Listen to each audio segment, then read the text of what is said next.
투자 유망 기업을 발굴하는 미스터 스몰캡 시간입니다. 오늘도 리서치 아름의 이동현 대표 직접 스튜디오에 모셨습니다. 대표님 안녕하십니까? 네, 안녕하세요. 오늘은 과연 어떤 종목 소개해 주시겠는지요? 네, 금일 말씀드릴 종목은 현대리바트입니다. 최근에 이제 대선 주자들의 주요 공약이 이 주택 공급에 맞춰져 있습니다. 이렇게 주택 공급에 대한 정책이 핵심으로 부각되는 가운데 이 주택 착공과 분양 물량 증가에 따른 시장의 기대가 매우 높은 상황입니다. 동사는 현대백화점 그룹의 가구 제조 유통업체고요. 아파트나 건물에 기본적으로 옵션으로 들어가는 빌트인 가구 등을 건설사, 즉 이 B2B향으로 판매하는 회사고요. 이 외에 B2C 가구 판매 및 가설제 사업도 병행하고 있는 회사입니다. 네, 자 오늘은 현대 리바트에 대해서 살펴보도록 하겠습니다. 말씀해주신 것처럼 주택 공급 확대 정책이 또 시장의 화두다 보니까 관련된 종목들의 움직임이 두드러졌었는데 일단 B2B 시장부터 점검을 좀 해봐야 될 것 같아요. 네네. 성장성이 어떻습니까? B2B 가구 사업부는 지금 동사 매출 비중이 한 28% 정도 수준, 연간으로 한 3,900억 정도 매출을 차지하고 있는 상황입니다. 이번에 대선 후보들의 정책을 보면 이재명 후보 같은 경우에는 임기 내에 250만 가구를 공급하겠다고 공약을 내놨고요.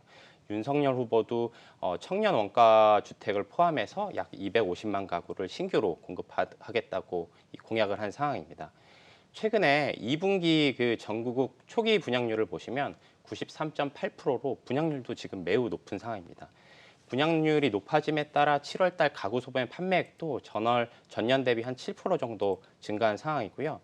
이 주택 공급 물량 확대됨에 따라 가구 판매도 이 장기 성장이 기대되는 상황입니다. 작년도 B2B 가구 매출액이 3,900억 정도 수준이었는데 올해는 4천억 초반, 내년에는 4천억 중반에서 5천억까지 매출액 달성은 충분히 가능한 상황입니다. 네, 자 이제 B2B는 살펴봤고요. B2C는 어떻습니까? B2C 사업부 매출 비중이 동사는 지금 28%로 연간 3,400억입니다. 근데 최근에 아시다시피 이 코로나가 확산이 되면서 이 집에 머무르는 시간이 늘다 보니까 그쵸. 인테리어에 대한 수요가 너무 높아졌습니다.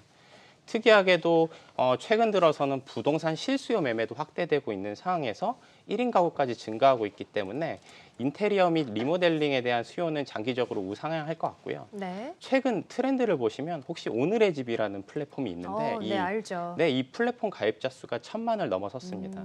그리고 최근 방송 트렌드도 집을 꾸미는 방송, 집을 소개해주는 방송이 유행하고 있는 상황입니다. 네. 이를 반영해서 올 상반기 카드 소비액을 보면 1위가 백화점이고 2위가 자동차고 3위가 인테리어 소비를 차지할 만큼 최근에 인테리어 상황은 매우 호조를 보이고 있는 상황입니다. 네, 인테리어가 또 시장에서 큰 화두가 됨에도 불구하고 현대리바트 그동안 주가가 그닥 잘 가지를 못했는데 해외 사업 부문의 매출은 어떻습니까? 얘네가 이 회사가 해외 B2B 가설제 사업을 하고 있는데요. 네. 가설제 사업은 전체 매출 비중이 한 34% 정도 수준입니다. 연간으로 매출 기준으로는 약 5천억 초반 정도 매출하는 사업 부분이고요. 작년도 기준으로 분기 한 1,200억에서 1,300억 정도 매출이 발생을 했는데 올해는 사우디의 해외 가설 공사가 마무리되면서 올해 상반기에는 1,000억에서 1,100억 수준으로 매출액이 좀 다운됐습니다. 그렇지만 올해 4월 달에 이라크 가설 공사와 삼성물산의 카타르 가설 공사를 수주하면서 하반기 되면 분기 1,400억에서 1,500억 정도 수준으로 분기 매출액 회복이 전망이 되는 상황입니다. 네, 실적력이 좀 더 해볼까요? 작년 연말 하반기 실적이 기대치에 못 미쳤다는데 그 이유가 뭔가요? 작년에는 동사가 가장 포커스를 뒀던 점은 B2C 사업의 확대였습니다. 그러면서 동사는 리마트몰을 전면적으로 리뉴얼했고요. 부산 전시장 등을 오픈하면서 고정비 투자가 많았었고 마케팅비 지출이 많았어서 시장의 예상치보다 마진율이 좋지 못했습니다. 그렇지만 지금 올해 1분기 상황을 보시면 B2C 매출액이 증가하면서 3%대 영업이익률을 달성했고요. 올해 6월 달에 한 2년 만에 가구 가격을 또 인상을 시켰습니다. 그러면서 하반기부터는 급격한 수익성 개선이 이루어질 걸로 예상하고 있습니다. 네, 또 용인에 최근에 스마트 센터를 개설했다고도 하던데 또 상승 모멘텀이 좀 될 수가 있을까요? 용인 네. 스마트 센터 같은 경우에는 주가를 항상 눌러왔던 요인 중에 하나입니다. 그래요? 네, 예. 사실 동사가 국내 가구 업계 중에는 단일 규모로는 1,400억 정도 투자하면서 가장 크게 증설을 한 상황인데요. 물류센터랑 생산공장을 동시에 증설을 한 상황입니다. 현재는 물류센터만 운행 중이고요. 올해 2월부터 물류센터를 오픈하면서 주문을 하면 바로 내일 이길 배송할 수 있는 서비스를 지금 하고 있는 상황입니다. 동사가 동사 기준으로 5,200종의 제품을 이길 배송 서비스를 시작한 거니까 이 국내에서로는 독보적인 배송 경쟁력을 확보했다고. 5,200종이요? 네, 5,200종. 엄청나군요. 한샘 네. 기준으로 보면 한 700여 종 제품을 이길 서비스를 하는 거니까 국내에서는 일단 리바트가 배송 경쟁력은 앞선다고 보시면 될 것 같습니다. 네, 자 그러면 이제 방금 전에 말씀하셨던 그 생산센터가 자꾸 연장이 된다는데 연기가 된다는데 그 이유가 뭐고 언제쯤 완전 가동됩니까? 이 원래 용인 공장이 완공된 지는 좀 됐어요. 근데 이제 완공하고 이 생산 공장을 가동하는데 가동하겠다 하고 지연된 게 지금 총 4번째입니다. 네, 이 기계 설비 도입이 지연됐고 시스템 설정에 좀 문제가 있었던 것 같고요.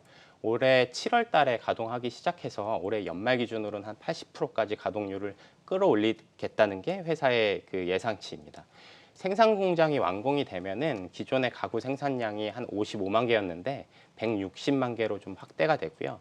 자동화 공장이기 때문에 생산 속도가 매우 빠릅니다. 그렇기 때문에 향후에 OP 마진 상승에 이 공장 가동으로 인한 OP 마진 상승이 크게 개선될 걸로 보여집니다. 네. 자, 현대 리바트 이 7월에 주가 흐름이 상당히 좀 안 좋았는데 왜 그런가 봤더니 2분기 실적이 좀 안 좋았더라고요. 네. 이에 대해서 좀 어떻게 평가를 하고 앞으로는 어떻게 전망을 하십니까? 동사 2분기 매출액하고 영업이익이 전년 동기 대비 13%, 23%뭐 각각 하락했습니다. 예. 네. 이게 원인은 뭐냐면은 이 해외 건설 건설 공장이 이연되면서 가설제가 이연되면서 매출 공백이 일시적으로 발생했고요. 아까 말씀드렸던 바는 그 이라크 가설 공장 수주, 카타르 수주 등으로 인해서 하반기에는 이런 요인이 좀 사라지는 구간이라고 보시면 될 것 같습니다. 네. 자 이제 마지막 질문 되겠습니다. 하반기 실적 전망하고요. 적정 주가 어느 정도 수준 보십니까? 이 동사의 올해 하반기 투자 포인트는 일단 가격을 인상했다는 점에서 올라간 원가를 커버할 수 있는 수준까지 가격을 인상시켰고 동사의 스마트 공장이 가동이 진행이 된다 그러면 원가율이 크게 개선될 걸로 보여집니다. 원가율 개선은 한 5% 정도 예상을 하고 있는 상황이고요. 이렇게 되면 매출이 확대되면서 영업 레버리지가 좀 발생할 수 있는 구간이라고 판단을 하고 있습니다. 올해 매출액 1.6조에 영업이익은 500억 후반대까지 지금 저희는 예상하고 있는 상황인데 시장의 예상치보다 저희가 좀 불리시하게 본 상황입니다. 왜냐하면 네. 이 하반기에 공장 가동으로 인한 원가율 개선, 그다음에 단가 상승 효과를 저희는 반영을 시켜놓은 상황이고요. 이렇게 따지면 올해 EPS는 한 2,400원 정도 예상이 되고요. 적정 주가는 PR 10배 정도를 적용해서 24,000원 제시드리고 있습니다. 네, 그렇군요. 현재 18,000원 부근에서 거래가 되고 있는데 24,000원 부근까지 또 목표가 설정을 하셨네요. 자, 오늘 현대 리바트에 대해서 살펴봤고요. 지금까지 리서치아름의 이동현 대표와 함께했습니다. 고맙습니다. 네, 감사합니다.